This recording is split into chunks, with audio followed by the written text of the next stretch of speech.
नमस्कार, जय हिंद। साइंस का प्रैक्टिस सेट पेपर लेकर आ गए हैं। रेलवे में साइंस आती है, चाहे एनटीपीसी हो चाहे ग्रुप डी, चाहे आपका एसएससी का एग्जाम हो, जहां जहां साइंस के प्रश्न आते हैं, ये प्रश्न आते हैं, आपको इनको रट लेना।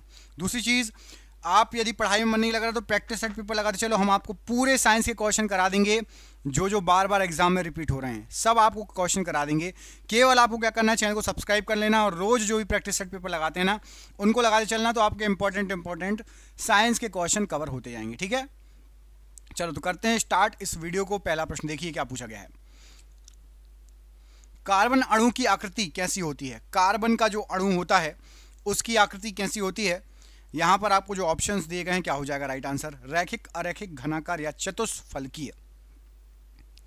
तो आपको याद रखना है कि कार्बन के अणु की आकृति होती है चतुष्फलकीय। ऑप्शन नंबर डी यहां पर राइट आंसर हो जाएगा। कार्बन के अणु की आकृति जो है चतुष्फलकीय होती है, राइट आंसर हो जाएगा। शुद्ध फास्फोरस का रंग कैसा होता है? शुद्ध फास्फोरस जो होता है उसका रंग कैसा होता है? क्या हो जाएगा राइट आंसर? तो शुद्ध फास्फोरस यदि होगा तो उसका रंग यहां पर ऑप्शन देखो, नीला, लाल, सफेद या पीला। राइट आंसर हो जाएगा श्वेत या सफेद। जो बिल्कुल शुद्ध फास्फोरस होगा वो सफेद कलर का होगा। ऑप्शन नंबर यहां पर सी राइट आंसर हो जाएगा, सफेद कलर का होगा। ठीक है, अगला प्रश्न, दिया सलाई में कौन सा फास्फोरस होता है? दिया सलाई जो होता है उसमें कौन सा फास्फोरस होता है? एग्जाम में कई बार पूछा गया है, रेलवे में कई बार पूछा गया क्वेश्चन है, और राइट आंसर हो जाएगा दिया सलाई में होता है लाल फास्फोरस। लाल फास्फोरस होता है दिया सलाई में। ऑप्शन नंबर बी यहां पर लाल फास्फोरस प्रश्न के लिए बिल्कुल सही आंसर हो जाएगा। ओजोन गैस का रंग कैसा होता है? ओजोन गैस O3 बोलते हैं ओजोन गैस को, O3 ओजोन गैस का जो रंग होता है वो कैसा होता है? तो ओजोन गैस जो है उसका जो रंग होता है वो यहां पर आपको जो ऑप्शन दिए गए हैं, राइट आंसर हो जाएगा हल्का नीला होता है। ऑप्शन नंबर बी पढ़िए, हल्का नीला। ओजोन गैस का रंग हल्का नीला होता है। ऑप्शन नंबर बी हल्का नीला प्रश्न के लिए बिल्कुल सही आंसर हो जाएगा। बढ़ते हैं अगले क्वेश्चन की तरफ। इसमें क्या पूछा गया देखो, इसमें पूछा गया है हैलोजन परिवार में सर्वाधिक ऑक्सीकारक तत्व बताना है। हैलोजन जो परिवार हो उसमें सबसे ज्यादा ऑक्सीकारक कौन सा होगा? क्लोरीन, आयोडीन, ब्रोमीन या फ्लोरीन? तो हैलोजन जो परिवार होता है इसमें सबसे ज्यादा ऑक्सीकारक आपका राइट आंसर हो जाएगा आयोडीन होता है। ऑप्शन नंबर बी आयोडीन यहां पर राइट आंसर हो जाएगा। ऑप्शन नंबर बी, जिसने भी आयोडीन सोचा है, लिखा है, लगाया है, बिल्कुल सही आंसर है ऑप्शन नंबर बी। अगला क्वेश्चन पूछा गया है कि ब्लीचिंग पाउडर का रासायनिक नाम क्या है? बहुत बार पूछा गया क्वेश्चन है, ब्लीचिंग पाउडर का रासायनिक नाम क्या होता है? कई बार पूछा गया क्वेश्चन है ये एग्जाम में, तो याद रखना है। ब्लीचिंग पाउडर को बोलते हैं calcium hypochlorite. Option number B देखो, कैल्शियम हाइपोक्लोराइट ब्लीचिंग पाउडर को बोलते हैं। यहां पर आपका option number B right answer हो जाएगा, calcium hypochlorite, option number B. अगला प्रश्न पूछा गया आपसे, देखो क्या, लोहे का शुद्धतम रूप क्या है? लोहा जो रहता है उसका सबसे शुद्ध रूप क्या है? ऑप्शन देखिए, ढलवा लोहा, पिटवा लोहा, पिट आयरन या कास्ट आयरन। लोहे का सबसे शुद्ध रूप कौन सा होता है? तो याद रखना है बिल्कुल, यहां पर राइट आंसर हो जाएगा आपका पिटवा लोहा। ऑप्शन नंबर बी पढ़ो, पिटवा लोहा लोहे का सबसे शुद्धतम रूप होता है, पिटवा लोहा। ऑप्शन नंबर बी यहां पर राइट आंसर है, पिटवा लोहा प्रश्न के लिए बिल्कुल सही आंसर हो जाएगा। अगले क्वेश्चन में पूछा गया है आपसे कि वायुमंडलीय दाब का मान क्या होता है, बताइए। पास्कल में बताना है कि वायुमंडलीय दाब का एटमॉस्फेयर प्रेशर कितना होता है पास्कल में, क्या हो जाएगा राइट आंसर? तो एटमॉस्फेरिक प्रेशर, यहां पर आपको जो ऑप्शन दिए गए राइट आंसर हो जाएगा, पास्कल में पूछा गया है तो 10 के ऊपर 5 की घात पास्कल। ऑप्शन नंबर बी पढ़ो, 10 के ऊपर 5 की घात पास्कल ये वायुमंडलीय दाब होता है। ऑप्शन नंबर बी 10 के ऊपर 5 की घात पास्कल प्रश्न के लिए बिल्कुल सही आंसर हो जाएगा। अगला क्वेश्चन पूछा गया है कि हीलियम के नाभिक में इनमें से क्या क्या होता है?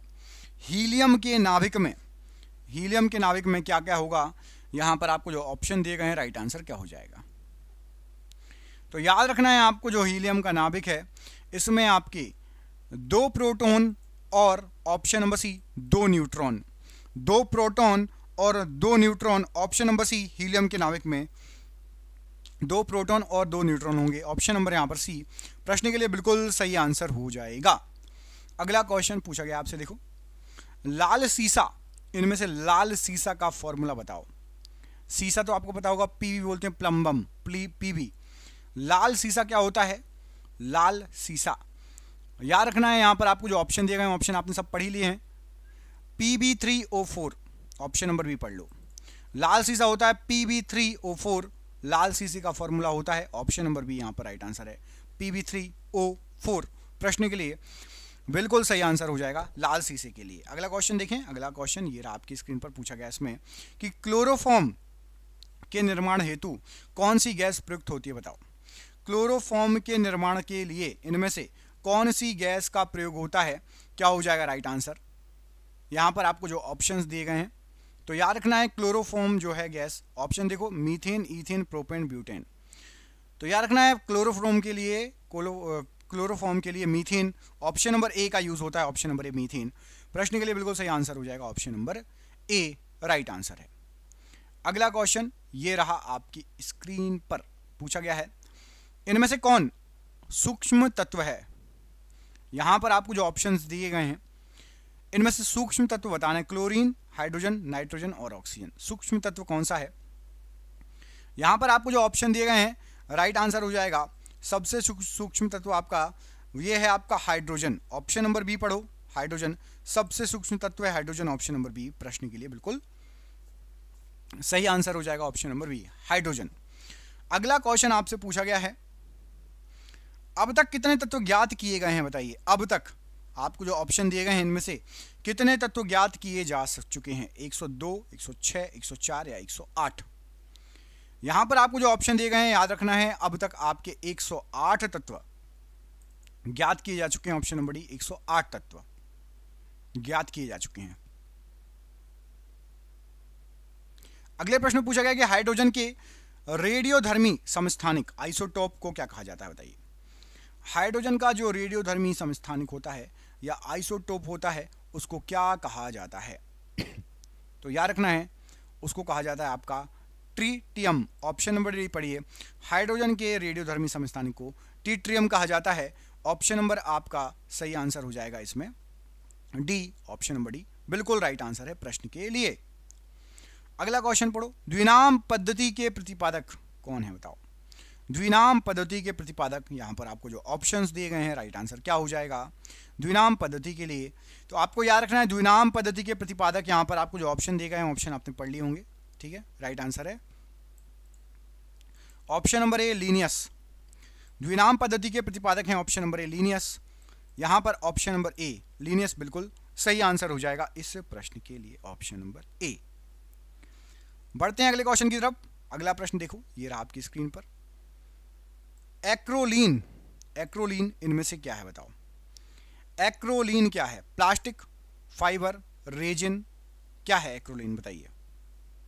तो एक्रोलीन एक प्रकार का, यहां पर आपको जो ऑप्शन दिए गए राइट आंसर हो जाएगा फाइबर है, ऑप्शन नंबर बी यहां पर राइट आंसर हो जाएगा। एक्रोलीन जो है ये एक प्रकार का फाइबर है, ऑप्शन नंबर बी प्रश्न के लिए बिल्कुल सही आंसर हो जाएगा फाइबर, ठीक है, ऑप्शन नंबर बी। अगला क्वेश्चन देखो,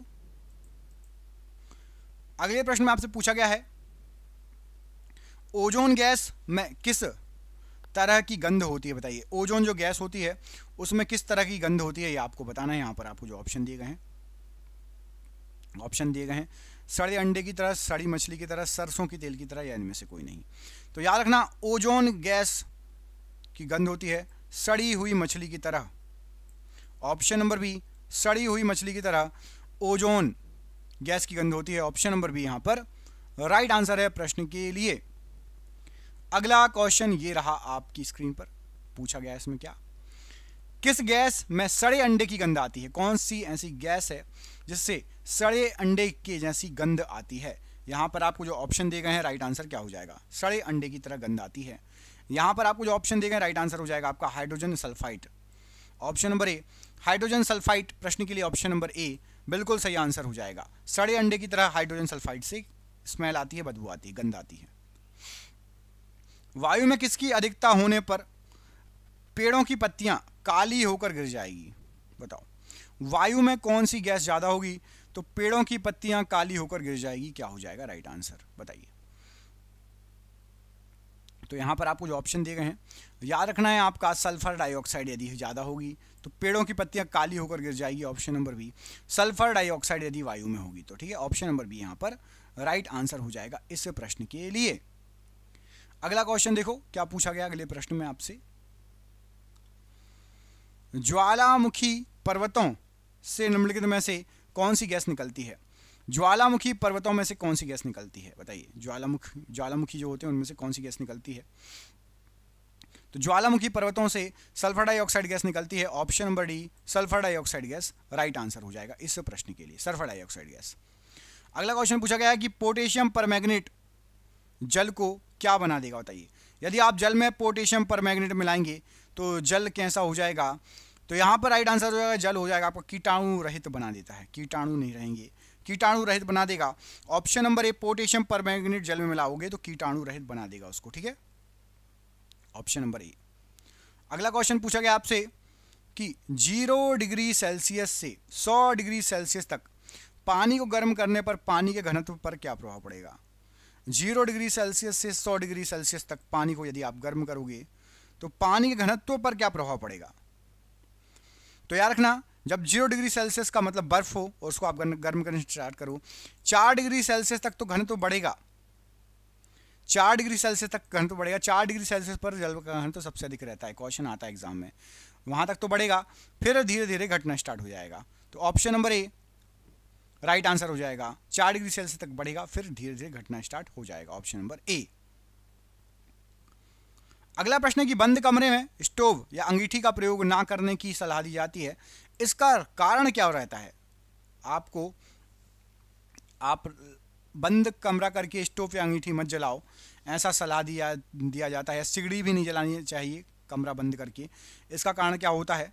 तो इसका जो मेन कारण होता है, मुख्य कारण होता है, वो होता है कार्बन मोनोऑक्साइड निकलती है उसमें से, जो कि बहुत ज़्यादा विषाक्त होती है और जिससे मृत्यु भी हो सकती है, और धीमी मौत होती है, मतलब इसकी स्मेल नहीं आती तो आपको पता भी नहीं चलेगा और आपकी मृत्यु हो जाएगी। Option number C right answer हो जाएगा। जब बैरोमीटर का पारा अचानक गिर जाए तो यह किस बात का संकेत होता है? बैरोमीटर का पारा यदि अचानक गिर जाए तो यह किस बात का संकेत होता है बताइए। तो बैरोमीटर का पारा यदि अचानक ही गिर जाए तो यहां पर आपको जो ऑप्शन दिए गए गर्म मौसम, सर्द मौसम, शुष्क मौसम या आंधी तूफान, option number D right answer हो जाएगा। आंधी तूफान का सूचक होता है यदि बैरोमीटर का पारा अचानक गिर जाए तो, ठीक है, आंधी तूफान, ऑप्शन नंबर डी। पेंडुलम या लोलक को चंद्रमा पर ले जाने पर उसकी समयावधि पर क्या प्रभाव पड़ेगा? पेंडुलम या लोलक को यदि आप चंद्रमा पर ले गए तो उसकी समयावधि पर क्या प्रभाव पड़ेगा, ये क्वेश्चन है। तो याद रखना वहां पर उसकी समयावधि बढ़ जाएगी, ऑप्शन नंबर सी समयावधि बढ़ जाएगी पेंडुलम या लोलक को यदि आप चंद्रमा पर ले जाते हैं तो, ऑप्शन नंबर सी यहां पर राइट आंसर हो जाएगा। पानी की अस्थायी कठोरता को किसका प्रयोग करके दूर किया जा सकता है? अस्थायी कठोरता की बात हो रही है। तो पानी में जो अस्थायी कठोरता, एक स्थायी कठोरता होती है, एक अस्थायी, तो अस्थायी को दूर कर सकते हैं CaOH का होल ट्वाइस का यूज करके, ऑप्शन नंबर ए CaOH का होल ट्वाइस का यूज करके पानी में अस्थायी कठोरता को दूर किया जा सकता है, option number A. Sodium zincate का सूत्र बताइए। सोडियम जिंकेट का सूत्र इनमें से क्या है? यहां पर आपको 3 ऑप्शन दिख रहे हैं, इनमें से सोडियम जिंकेट का सूत्र बताना है, क्या हो जाएगा राइट आंसर? Sodium zincate. तो सोडियम जिंकेट का सूत्र है Na2ZnO2, Na2ZnO2, option number B Na2ZnO2 यहां पर राइट आंसर हो जाएगा इस प्रश्न के लिए, ठीक है। अगला क्वेश्चन देखें। अगला क्वेश्चन है लोहे का शुद्धतम रूप बताइए क्या है? लोहे का शुद्धतम रूप क्या है? यहां पर आपको जो ऑप्शन दिए गए हैं राइट आंसर क्या है?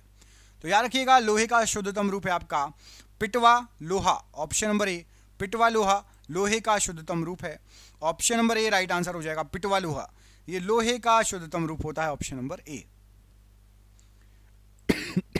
निम्नलिखित में से सबसे भारी धातु, निम्नलिखित में से सबसे भारी धातु बताना कौन सी है? सबसे भारी धातु यहां पर ऑप्शन दिए गए एल्यूमिनियम, तांबा, चांदी, यूरेनियम।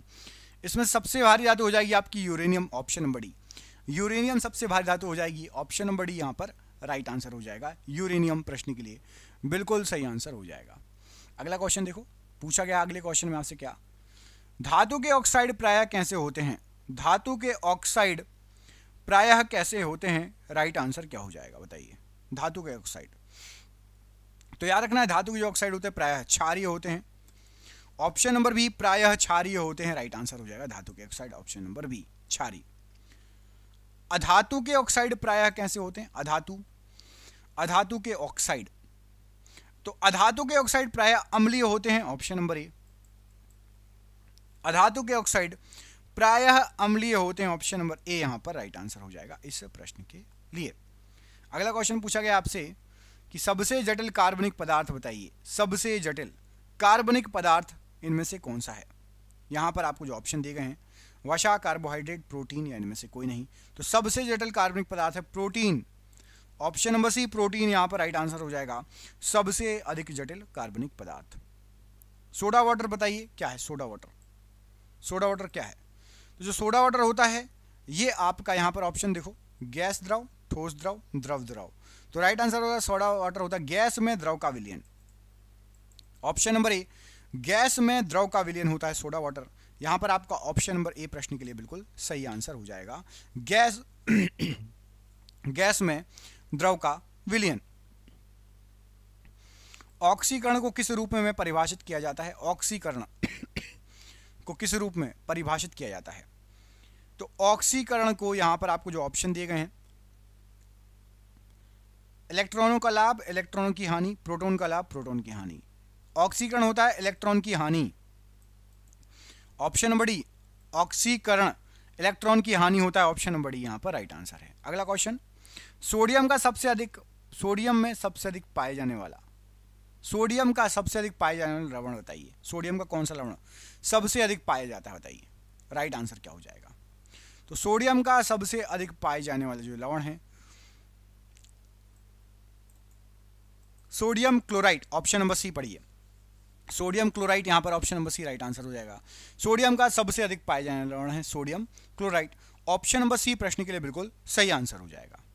अगला क्वेश्चन है Fe का Fe किसका रासायनिक प्रतीक है? Fe ये इनमें से किसका रासायनिक प्रतीक है? यहां पर आपको जो ऑप्शन दिए गए हैं राइट आंसर क्या हो जाएगा? Fe किसका रासायनिक प्रतीक है?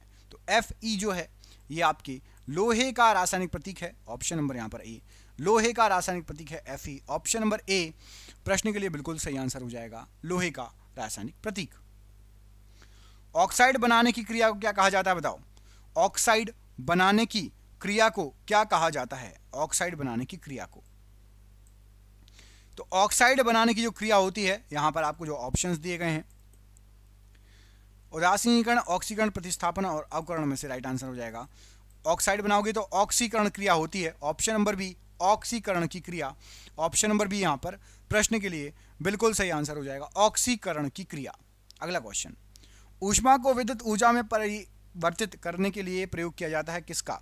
ऊष्मा को विद्युत ऊर्जा में परिवर्तित करने के लिए किसका प्रयोग किया जाता है बताइए? तो ऊष्मा को यदि आप विद्युत ऊर्जा में परिवर्तित करना चाहते हो, यहां पर आपको जो ऑप्शन दिए गए हैं, थर्मोकपल, ऑप्शन नंबर डी पढ़िए, थर्मोकपल, इसके द्वारा आप ऊष्मा को विद्युत ऊर्जा में परिवर्तित कर सकते हो, थर्मोकपल, ऑप्शन नंबर डी यहां पर राइट आंसर हो जाएगा। अगला प्रश्न है कि चिली सीरा या चिली सॉल्ट पीटर ये किसका सामान्य नाम है बताओ? चिली सीरा या चिली सॉल्ट पीटर किसका सामान्य नाम है?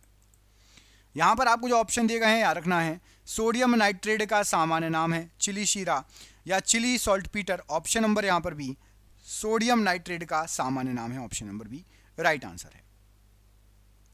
पौधे के किस भाग से जूट की प्राप्ति होती है? जूट पौधे का कौन सा भाग कहलाता है? फल, तना या पत्ता? तो याद रखना है जूट जो है ये तना है, ऑप्शन नंबर बी जूट जो होता है ये तना होता है, ऑप्शन नंबर बी यहां पर राइट आंसर हो जाएगा। पौधे के तने वाले भाग से जूट प्राप्त होता है, ऑप्शन नंबर बी प्रश्न के लिए बिल्कुल सही आंसर हो जाएगा, ऑप्शन नंबर बी। अगला क्वेश्चन है पिपरी निम्नलिखित में से किसके लिए प्रसिद्ध है? पिपरी बताइए, पिपरी जो है कहाँ का उद्योग, कौन सा कारखाना है? तो पिपरी जो है यहाँ पर देखो कंप्यूटर कारखाना, पेनिसिलिन उद्योग, कागज उद्योग, और यहाँ पर राइट आंसर हो जाएगा आपका पेनिसिलिन उद्योग। पिपरी जो है ये पेनिसिलिन उद्योग के लिए फेमस है, ऑप्शन नंबर बी पेनिसिलिन उद्योग के लिए पिपरी फेमस है, option number B right answer हो जाएगा।